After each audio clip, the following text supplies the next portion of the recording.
ini merupakan salah satu mahasiswi yang dari Fakultas Tarbiyah dan Ilmu Keguruan jurusan Pendidikan Guru Madrasah Ibtidaiyah. Oke, jadi pada kesempatan kali ini saya akan menjelaskan sedikit mengenai materi konsep produksi, distribusi, dan konsumsi. Jadi kebutuhan manusia dapat dibedakan menjadi beberapa macam. Yang pertama di sini dilihat dari tingkat kepentingannya atau menurut intensitasnya.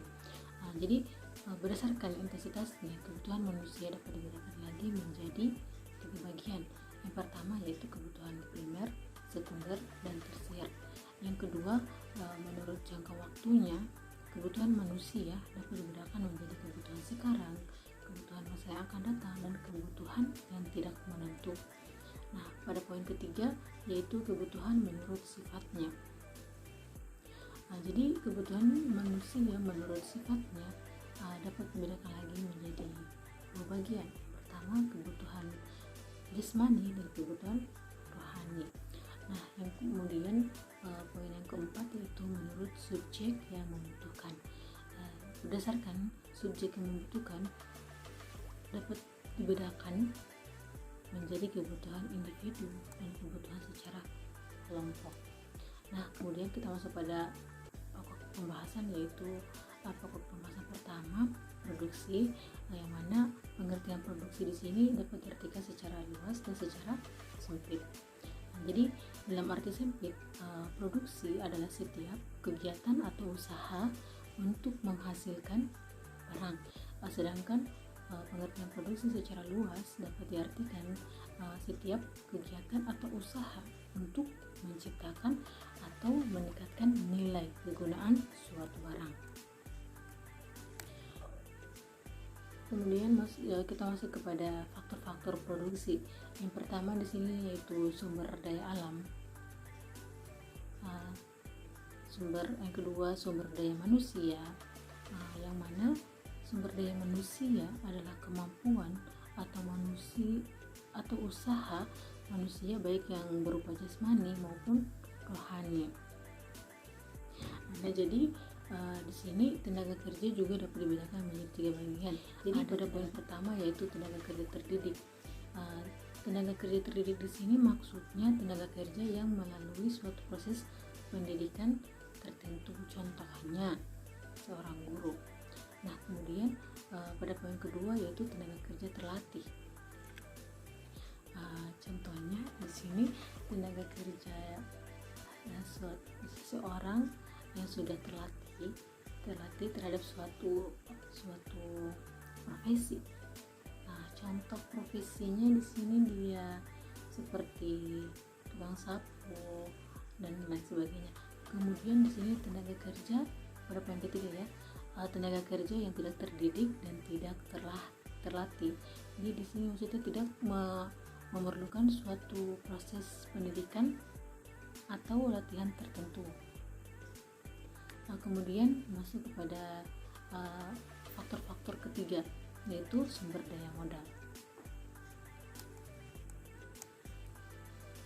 Yang keempat yaitu keterampilan pengusaha atau skill. Jadi untuk memperluas produksi dapat dilakukan dengan 3 cara. Yang pertama, ekstensifikasi, yang mana ekstensifikasi di sini adalah meningkatkan produksi dengan cara menambah atau memperluas faktor produksi yang digunakan. Kemudian yang kedua yaitu intensifikasi, yang mana intensifikasi adalah meningkatkan produksi dengan cara meningkatkan produktivitas tanpa menambah faktor produksi. Yang terakhir kemudian yaitu diversifikasi, adalah usaha meningkatkan produksi dengan cara menambah jenis hasil produksi. Kemudian kita masuk pada pokok pembahasan yang kedua yaitu distribusi. Jadi distribusi di sini adalah semua kegiatan untuk menyalurkan atau memindahkan barang atau jasa dari produsen ke konsumen. Fungsi distribusi di sini yang pertama yaitu menyalurkan barang-barang dari produsen ke konsumen, dan yang kedua yaitu membantu memperlancar pemasaran sehingga barang-barang yang dihasilkan produsen dapat segera terjual kepada para konsumen. Yang ketiga yaitu saluran distribusi. Di sini menurut Vernon dan Jackson tahun 1994, jenis saluran distribusi berdasarkan intensitasnya dibagi menjadi beberapa bagian antara dalam lingkungan masyarakat tertentu untuk menangani produk.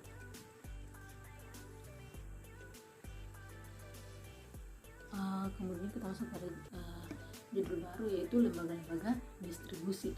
Yang pertama yaitu grosir. Jadi grosir di sini yaitu pedagang perantara yang membeli barang dagangan untuk dijual kembali terutama kepada pengusaha lain, bukan kepada konsumen.